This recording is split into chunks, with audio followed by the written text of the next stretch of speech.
Number साटासाट चाहिँ भयो।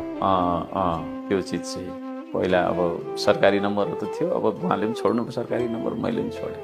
अनि पर्सनल नम्बरहरू अघि दिनुभएको छ, सोझै कुरा गर्नको लागि अब नम्बर छ अघि दिनुभएको छ। अब तपाईँले त्यो नम्बरमा मेसेज गरेर फोन गरेर भन्नुहुन्छ कि उहाँलाई भन्नुपर्ने कुरा अहिले जस्तै फेसबुक स्टेटसमा लेख्नुहुन्छ? होइन, त्यस्तो यस्तो छ, कतिपय कुरा व्यक्तिगत छ भने त्यो व्यक्तिगत हिसाबबाट टुङ्गाउने हो। अब कतिपय सार्वजनिक विषय छ भने सार्वजनिक हिसाबबाट टुङ्ग्याउनुपर्छ। म त के अरे जनताप्रति एकाउन्टेबल मान्छे पनि हो, होइन? हाम्रो प्रतिनिधिले के गर्दैछ त, त्यहाँ के आवाज उठाएर भनेर त जनताले सुन्नु चाहनु भएको छ, देख्न चाहनु भएको छ, होइन? महसुस गर्न चाहनु भएको छ। अनि मैले भित्र मात्रै लुकेर काम गरेर त काम छैन। त्यसले गर्दाखेरि वाट आइ एम डुइङ भन्ने कुरा पब्लिकलाई थाहा हुनु जरुरी छ। र त्यो अर्थमा चाहिँ म सोसल साइट्समा पनि जहिले पनि एक्टिभ थिएँ छु, यद्यपि आलोचित भइरहन्छु।